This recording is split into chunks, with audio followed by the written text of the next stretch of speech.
Radical Life. Thank you for joining us today for this Equipping the Saints webinar.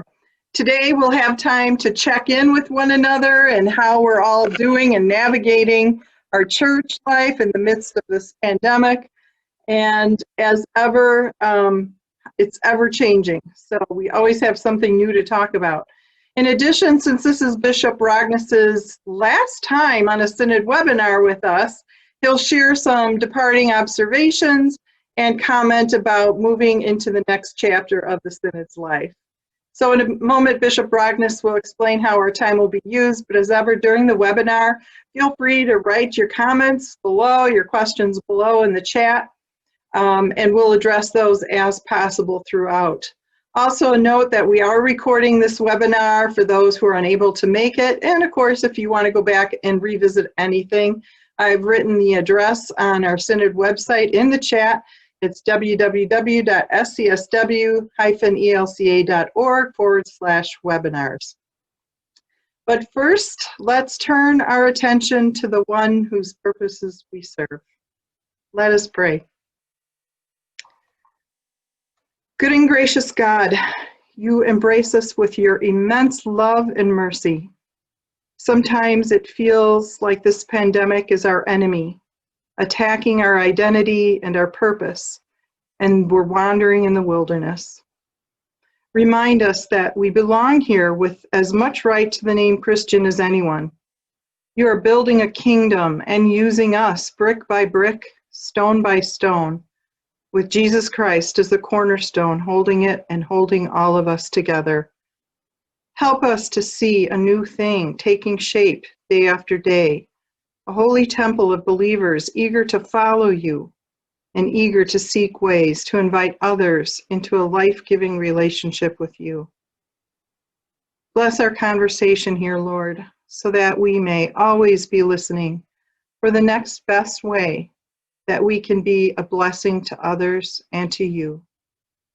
As we prepare to say goodbye to one leader and to walk with another, we ask that you help us to do this with gratitude, grace, courage, and peace in our hearts.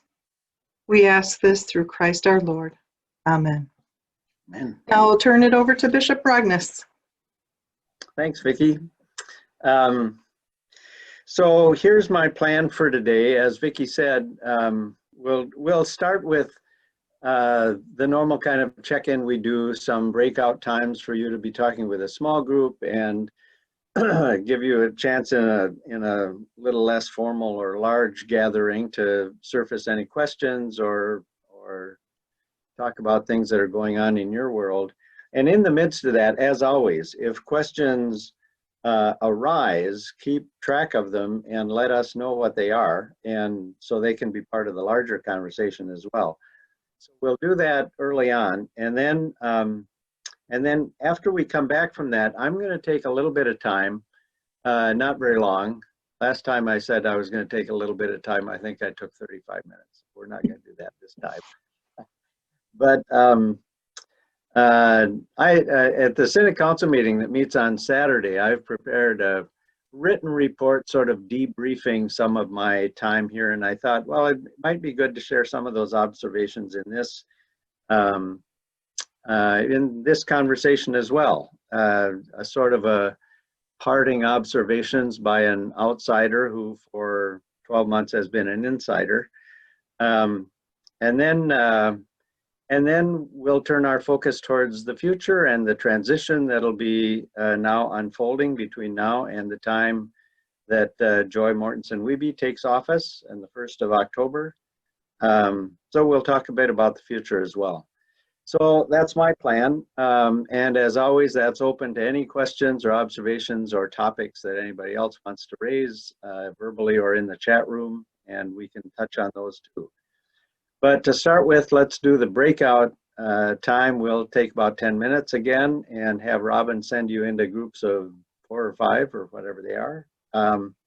When I do this in several other forums, I have figured I like the breakout time, frankly, better than the full time. So I hope you find it helpful just to touch in with some colleagues at random. So Robin, do your magic. Good to have everybody back. Always glad for those conversations and the comparing notes about what's going on in each place, some imaginative planning, I think, and a lot of questions about the future. So I want to talk a little bit about some thoughts that have just put into a written report that'll go to the Synod Council in the next day or so, and we'll talk a little bit more about on Saturday. But often there's when a bishop is leaving, and actually, since I've never done it before, I don't know if this has been a practice for interim bishops, but I figured it'd be good anyway.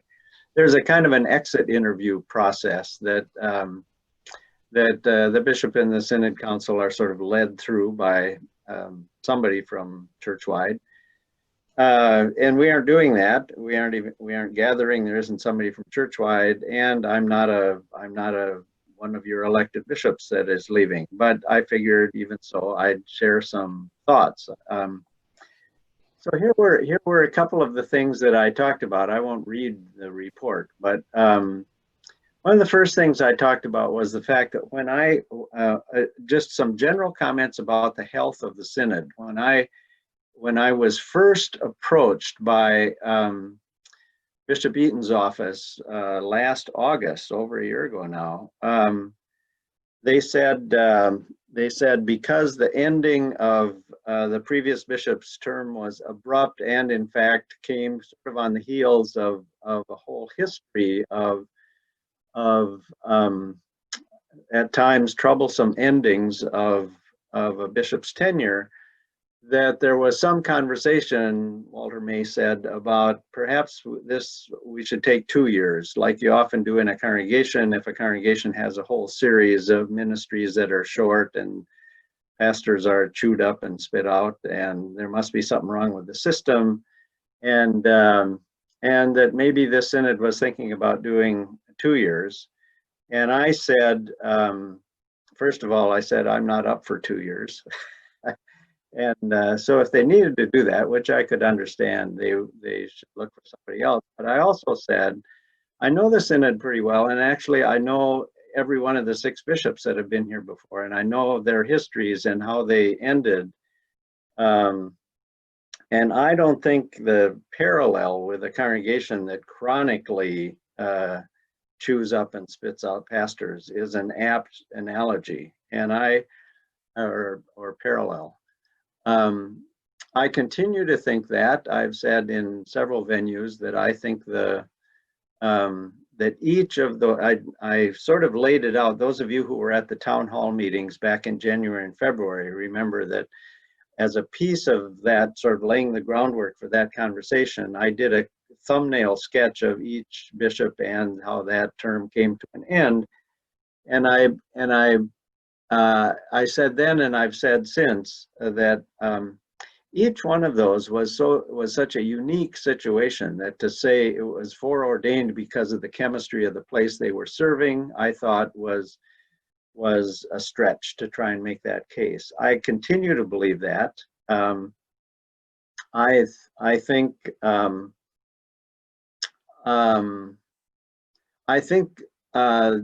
you have paid a price for the in one of those early conference gatherings that I had back in October, November last year when I first got here.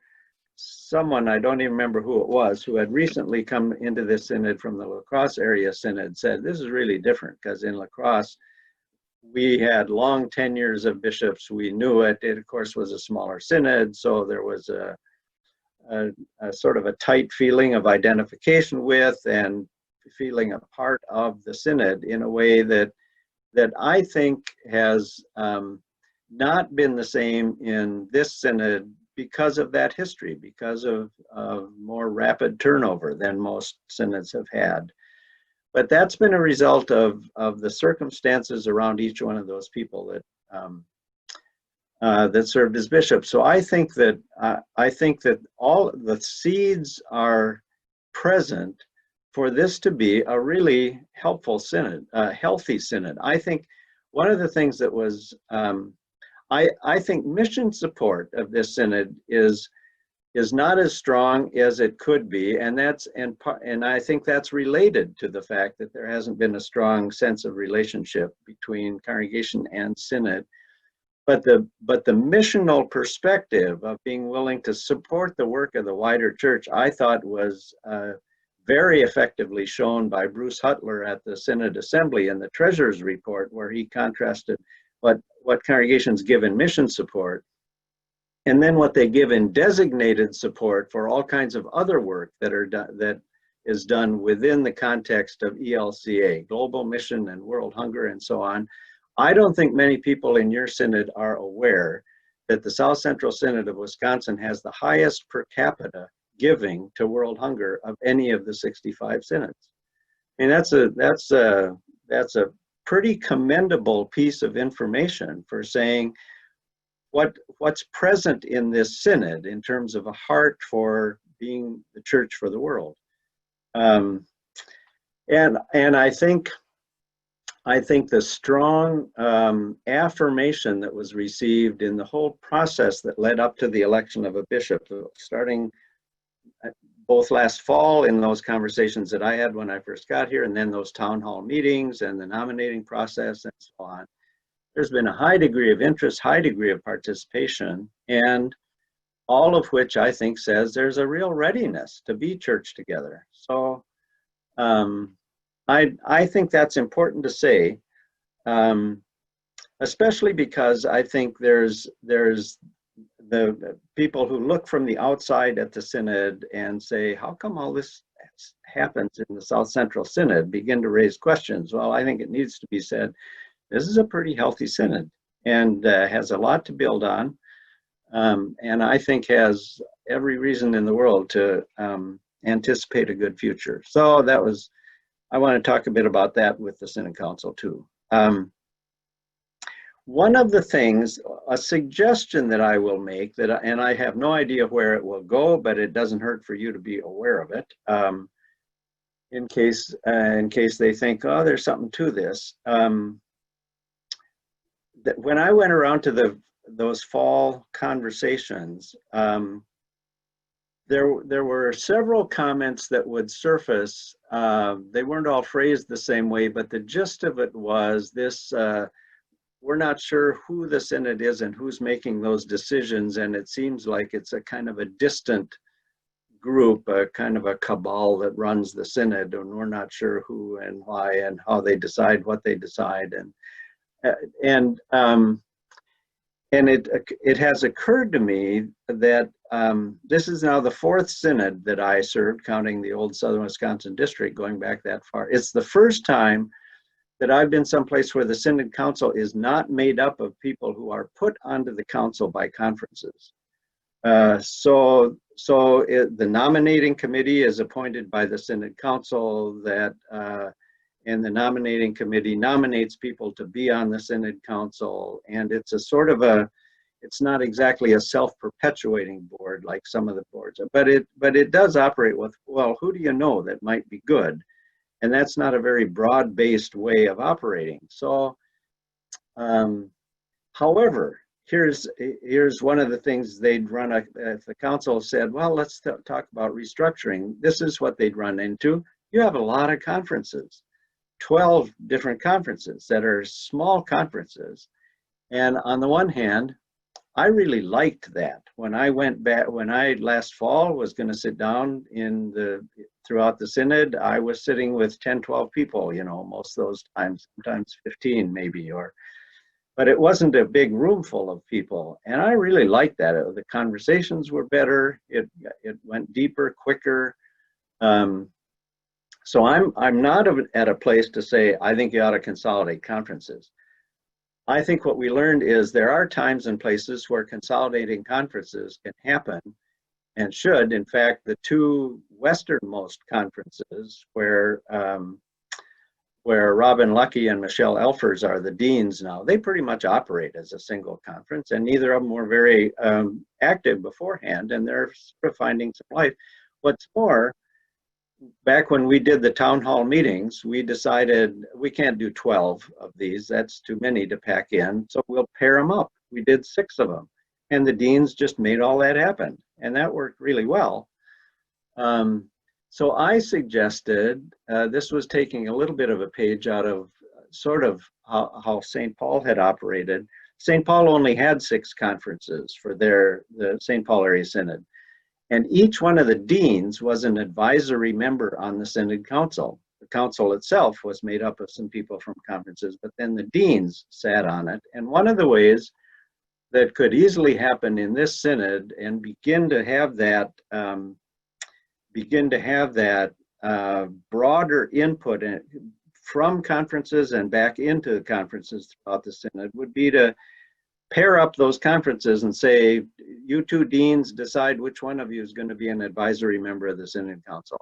And then the council has people from that. And they may want to start looking at revising the bylaws, so even the people on the Synod Council they're drawn from conferences from around the Synod. It's a thing I'm familiar with. Maybe the DNA in the South Central Synod is different and it wouldn't be so good, but I think that deserves a look. It was also often the nominating committee was put together with people drawn specifically from conferences, and even when it came time to vote for voting members to go to the church-wide assembly every 3 years, there was, in both Milwaukee and St. Paul, there was stipulation about people being nominated out of conferences to be on that slate for who's going. It would just be a way, I think, to try and structurally connect the synod as a whole with the component parts geographically and so on around it. So anyway, that too was part of is part of the conversation I'll have to kick around with them. I want to say a little bit about the bishop election process. I'm really eager. One of the things that I'm doing now, I've been requested to do, and I'm happy to do it, is make sure that I leave a really clear and concise record of just how this process unfolded. So someone 6 years or 12 years from now will be able to go to that and say, these were the steps that were taken. So I'm doing that right now. I would love to have, either in the chat or send me an email or something, any observations that any of you have about any of that. The feedback that we've gotten has been really strongly positive, both positive by the people who were a part of the process, the 4 nominees. I think many have said part of the reason those votes were so close is because you had some really good nominees that had come out of that process, and I think that's true. And I think that the breadth of the input that went into it, and then that an enormous amount of work that was done by the people on the call committee. I mean, it drew well from around the synod and ended up, I think, with a good result. But part of the reason I want that clearly described is a lot of other synods are saying, now tell us again how you did that and describe your process. So we'll want to have information that'll be easy to share with others around the church. But if any of you have any other observations of, I did think this could have been improved or that could have been improved, I'd really be interested in hearing that. So send me any comments you have about that, and maybe you've got some comments here to share as well. Then a couple other things. I am curious, as all of you are, and I don't know any more about this than any of you do. I am curious as to what the longer term effect on church life will be of having still living through this COVID time.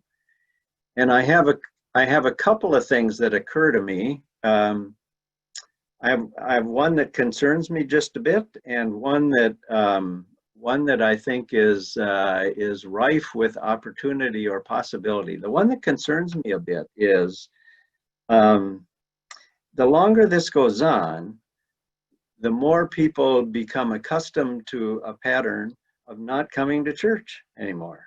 They can get their church Sunday morning fix on Sunday morning or whenever they want to, or maybe not at all if life gets a little busy.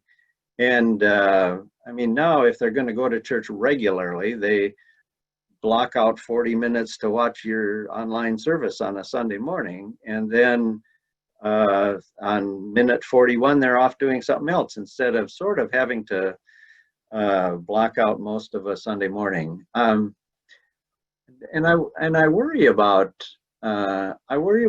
losing that. But that's bookended with, I think we've learned a lot, not only about what's the nature of community and how to have people connect with one another, but how can we make that happen more easily for people in these busy times without having to have if they're going to do a Bible study, are they willing to take a whole morning or a whole evening or something to do that? Maybe you ask them to plug in for an hour, and people are more willing to do that. A whole lot of meetings. I just talked to somebody who was on a church council who said, it's occurring to us that when we have council meetings, maybe we don't all have to drive to church. Maybe we just do council meetings like we've been doing council meetings. I think there'll be a whole lot of beginning to ask ourselves, how do we better make use of our time and better find ways to connect with people that we hadn't been connecting with so long? As a little asterisk to that observation, let me toss this out. I just learned, I think this is fascinating, the Northern Illinois Synod to the south of us, as of September 1, has no synod office anymore. None. They have a church building somewhere in the Rockford area that says, we've got extra room, we can take all the file cabinets here. So they got all the file cabinets there. They have one of their staff people who's located in Rock Island that Augustana College has said, well, we got a little office space here where you can tuck away in. But that's it. The whole rest of the staff operates now virtually. And I think that's the extreme. I've heard no other synod talking about going virtual, although I think a lot of eyes will be on Jeff Clements and the Northern Illinois Synod to see how things go there, a lot of curiosity. But I've heard not just from church, I've heard a lot of businesses talking about how they no longer need the amount of square footage space to do their business that they have always presumed they needed to have.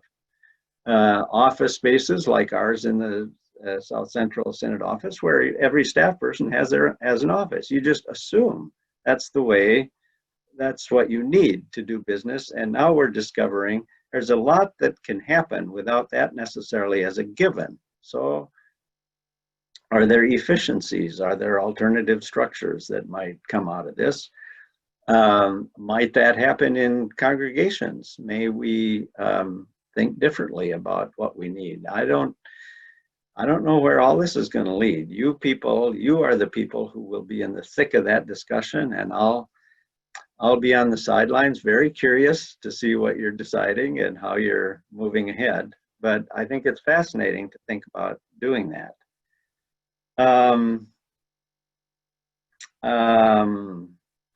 Two other comments. One is, I never do anything like this without making sure that we say, in amidst all of this kind of tinkering with the machinery and talking about the how and so on, we never lose sight of the heart, which is the why, which is how do we best invite people into a living relationship with the God that we've met in Jesus. That's the heart of what we do. And how do we then together as Jesus people live our lives for the sake of the world? It's two great commandments: love God, love your neighbor. We exist for those two fundamental reasons. So when we talk about what's happening with COVID, when we talk about tinkering with Synod Council, when we talk about all of this other stuff, all of it is a means to that end. How do we best proclaim the gospel? How do we best live the gospel in a broken world and be a church that gives itself away for the heart of the world? I don't have to preach that to you. All of you could preach that sermon as well, but we have to make sure that it gets said all the time. And then my final comment is just sort of the general open-ended comment about the readiness to start well with a new bishop. And I've talked with Joy several times since being elected, and we'll meet. I'll be in Madison next week, and we'll spend some time together. And I know I know the fire hydrant she's drinking from, and you know, it's a whole lot of stuff coming at her at once, including, of course, a synod that said way back in the town hall meetings, and it was reflected in the synod profile, in the bishop profile, and in the forum questions that were posed. This synod has a sky-high appetite now. I guess that's a mixed metaphor, huh?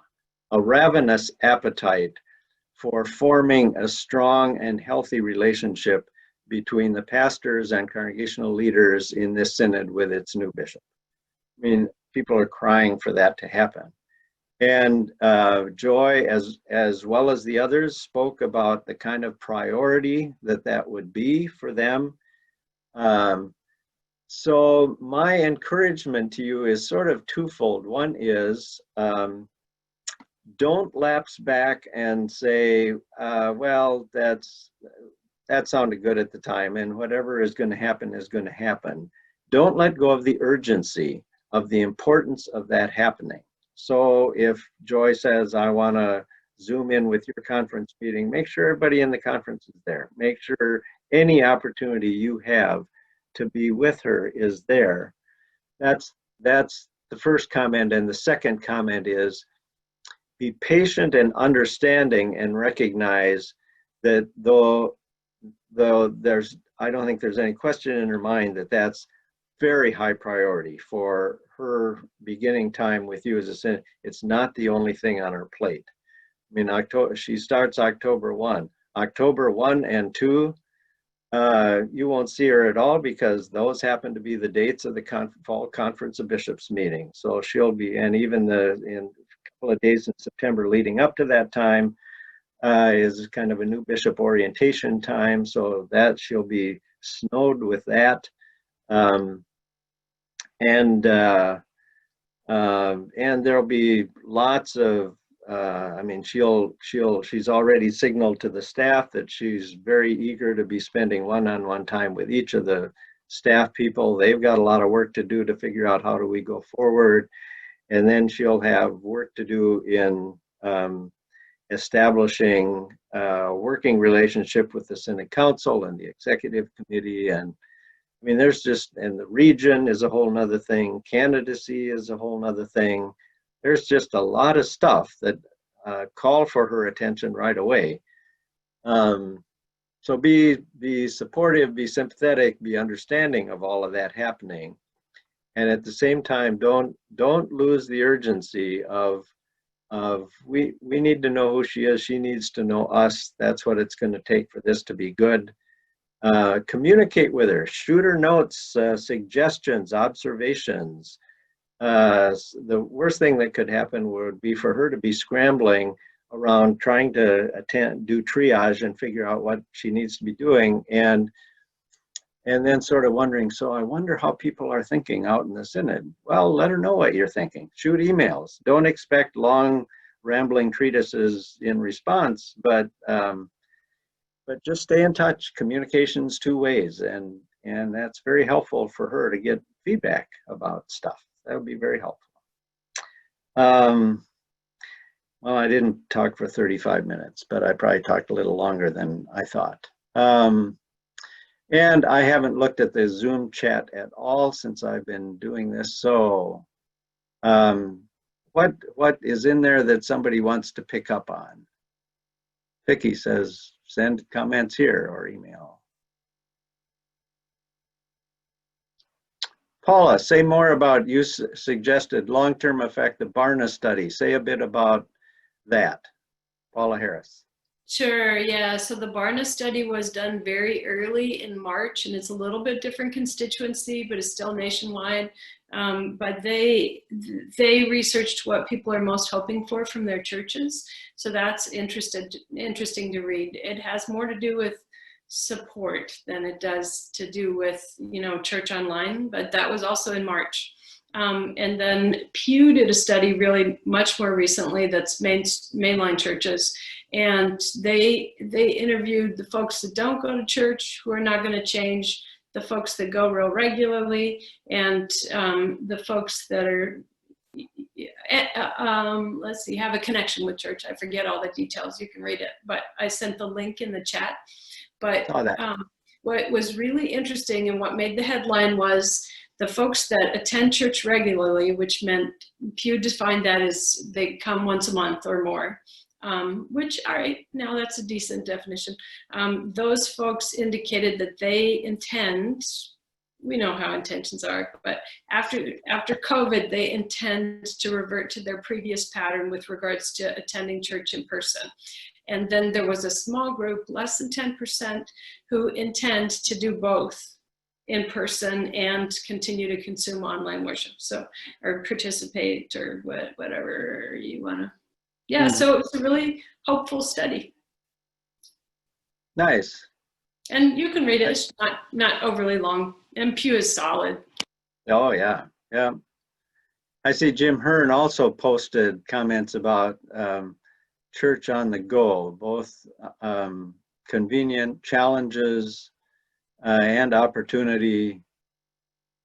I worry about the routine of faith formation for young people, let alone all of us, if we're not in person. I do too. I think Zoom, I think these kinds of gatherings, these kinds of conversations are especially helpful for people who already have a sense of who one another is, where there is an existing relationship. They're terrific.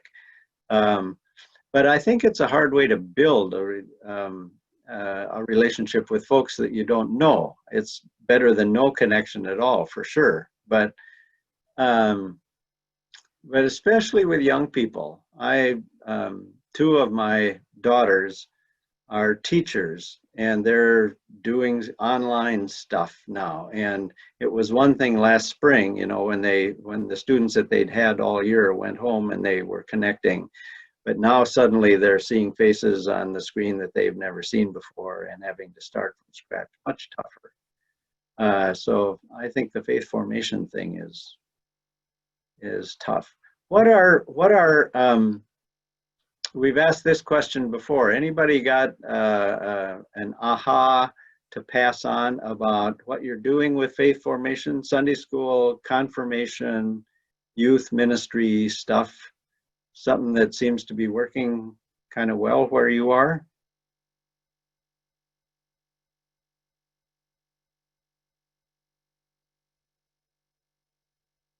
Nobody wants to jump in on that one?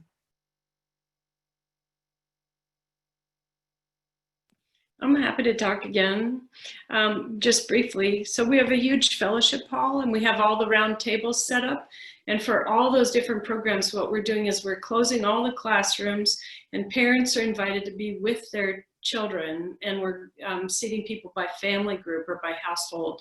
And the youth director is the main speaker, and he will also be live streamed. So anybody that is either virtual for the season or they're virtual for the weekend can pick up their materials by Thursday and watch online and participate in their living room. So, but parents are liking the choices, and that's what we're choosing to do at this time.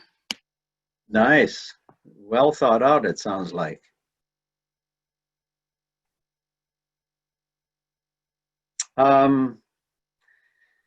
We have a little over 10 minutes left to go. I do see, I didn't contact Joy at all before this. I figured she's got so much on her plate. She doesn't have one more thing to worry about. But Joy, I see you are on this. Anything you want to say or respond to or alert us to?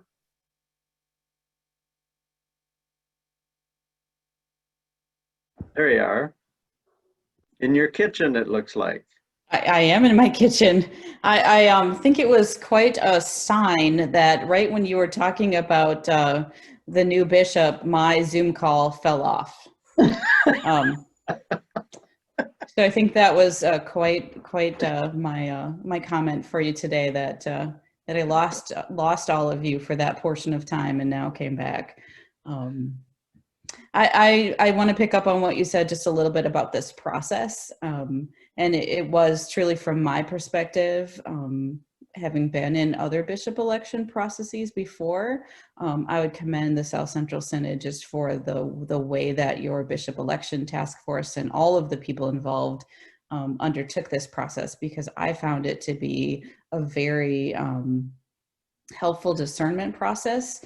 And as it went farther along and deeper along, I found it to be a very collegial process, and such an honor to be with the other three nominees all along. Very collegial, very just a really well done process. So thank you to all of the Synod members who were a part of that and held the whole thing in prayer. It was a very wonderful process to be a part of, and the other three colleagues that I had the chance to walk alongside of, I will treasure that process always. Nice to hear. It was, even though the four of you had not been physically present with one another up until that day, you had obviously spent so much time together in those Zoom forums and in some other communication that it was, observing you as you walked in that morning, it was like a sort of four old college classmates who hadn't seen each other for years were finally seeing each other. It was nice to see the sort of mutuality of that relationship. I know you talked about that all of you had regarded this as a call process, not as a campaign, one against another. A very admirable and respectful way of conducting, as we do, leaders in the church, in participating in the church's discernment process. And I think it's not insignificant. Stacy, of course, is from outside the Synod, but Naomi and Rami, who were from inside the Synod, are both on this call and have been on these calls. Are full participants in the life of the church. We were blessed with that array of nominees. I'm grateful to all four, and grateful for the wider circle that participated and invested themselves in that process leading up to that point as well. It really was a fine process. Yes. I'm excited to look forward to just all of the things that will come. Had a chance to Zoom with Peter for a couple of hours last week, and to visit with a couple of the staff members last week, and also to Zoom with some of the elected bishops and start getting some of their ideas. I got to tell you, I was so messed up last week. I tried to order coffee through a drive-through and couldn't accomplish that. Because this transition and all of that is very overwhelming, but my feet are more on the ground and my head is a little more level. So I'm doing lots of the proper and good leave taking from my congregation and also from all my therapy clients this week and much of next week. But feeling the excitement as I start to think of all the exciting ways to start to meet all of you and engage with all of you and dream and share the plans that God is calling us forward into once October 1st and beyond begins to dawn. So really looking forward to getting to know you all.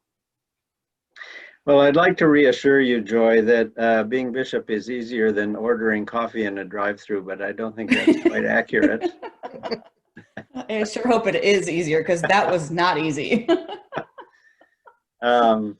Yeah, no, it would be interesting for you to go back. I think it's curious that the Zoom call failed when just as we shifted to that topic, but so it'd be interesting for you to go back in the recording and find that section and I don't think there's anything disturbing. I did talk about how busy you would be and the kind of priority that both for you and for people in this synod, the building of a strong relationship is for the health of the synod moving forward. So there isn't anything in there that you haven't heard me say otherwise, I don't think.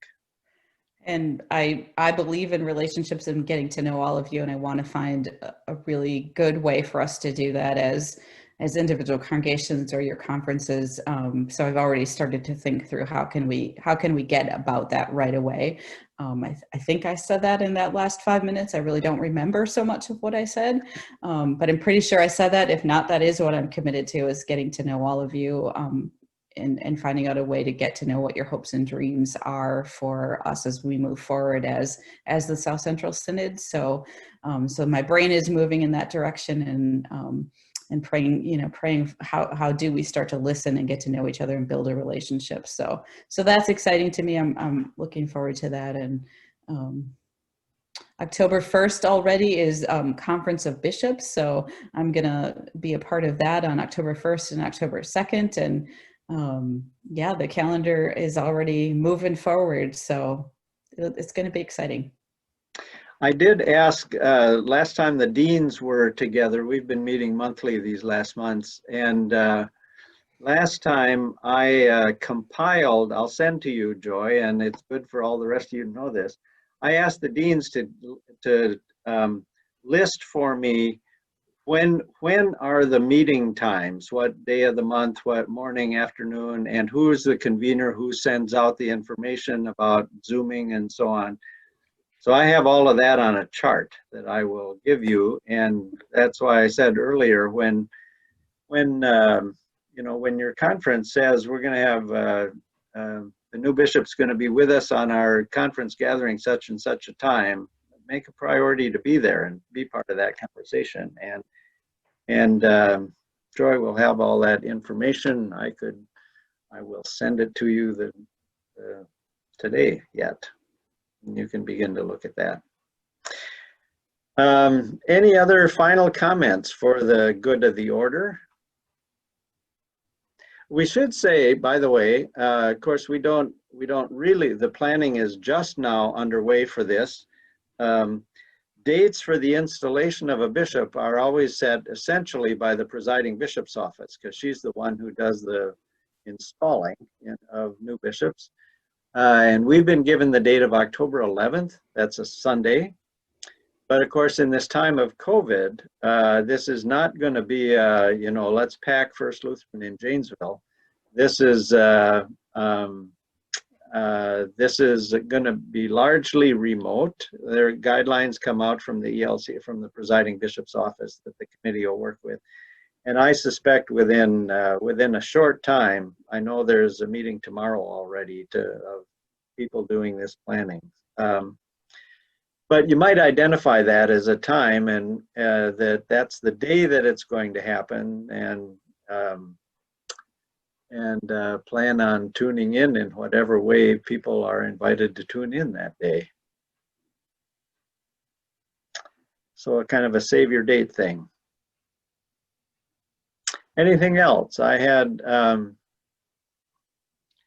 let me turn it back to Vicki, but before doing, just say a final, this is probably the largest group I'll be with we decided this would be the last of these. I think these weekly chats have been, I've loved it, and I've heard, and we continue to have good participation. So many of you think it's worth an hour, and I'm glad for that. A couple of comments in the chat room said this has helped you feel very connected through this time, and it's certainly been that for me as well. But I want to say, in the grand scope of things, it's not just a gratuitous line for me to say thank you for the invitation to come and serve in this role for this past year. We spent 29 years, Jerry and I, the majority of our married life was spent in Wisconsin. A couple of those years living in Madison, most of it in Milwaukee. People would say, since both of us were raised as kids in Minnesota, in 2002, when we were about to leave Wisconsin and move back to Minnesota after we'd reached term limits in Milwaukee, people would say, well, it must be nice to be going home again. And our response was, after 29 years in one city, both of us having careers and raising a family, this feels a lot like leaving home for us. And for me to come back and to serve in the South Central Synod this past year and driving those marvelous rolling hills roads around the Synod, I'm mad at COVID for not only taking away the person-to-person people, but the hills too. It's been a kind of a coming home for me this past year. I've enjoyed it. I've really enjoyed getting to know all of you. Gives me great confidence in the life of the church going ahead. So I thank you for this year that we've had together. So, Vicki, you can close us off with whatever announcements you have. Okay, thank you, Bishop. One really important learning opportunity coming up next Thursday, September 17th. We'll be hosting an Equipping the Saints webinar in the evening from 7 to 8:15 p.m. We will be joined by Ryan Panzer. Ryan will be talking about ministry in the digital age. You know, COVID-19 has led countless churches to do digital ministry for the first time, but knowing how to live stream a service is really just the beginning. Now we need to make sure we understand the culture of the digital age and how to reach people who are more and more connected. So Ryan has written a book that will be published by Augsburg Fortress, our ELCA publishing ministry, in December, called Grace and Gigabytes, Being Church in a Tech-Shaped Culture. So we hope you'll join us next Thursday night at 7 o'clock to hear more about what we should be paying attention to as we strive to stay in connected community with our people. We're going to post the link in What Matters tonight, and then Robin will send out a rostered leader email the morning of the webinar, just as we've done for these Tuesday Equipping the Saints webinars. So hope you'll join us for that. Bishop Rogness, thank you for joining us every week almost for these Equipping the Saints webinars. I think Maggie Anderson Peterson says it best. You indicate here, I just want to say thank you. Your leadership during this last year has been tremendous. To your point about connectivity and a sense of being church together as a synod, I've never felt as connected to a synod as I have this one in the last few months since the pandemic began. And she states all that is due to your leadership and going the extra mile to communicate with us. And she hopes the semi-regular informal conversations like these weekly chats continue beyond the pandemic time. I do as well. Maggie, I join you in that. When we first started doing these, I too felt like we were church together like we had never been before as a synod and being on staff for 13 years. It was really wonderful to feel that way. So I do hope we continue these, but that of course will be up to our next bishop. So thank you. And Bishop Rogness, any final comments before we close? Somebody in the chat room said, how about we close with prayer? And I'd like to do that with us. Okay. The Lord be with you. And also with you. Lord God, I thank you for the saints who roam the hills in southern Wisconsin, who guide your people, who give care to those who are in their care. Give us confidence, Lord, that your Spirit continues to breathe life into this church and into this synod. Give us confidence that as a new chapter unfolds, you are front and center in the midst. We are following in your footsteps, that your leading will guide us, and that even in these very uncertain times, we live with full confidence that we are in your hands. May the people who give life to the synod through the presence of your Spirit continue to be channels of your grace in the lives of the people for whom they care. Bless us now as we face this future with that confidence in Jesus' name. Amen. Amen. Bless you all. Bye-bye. Go in peace.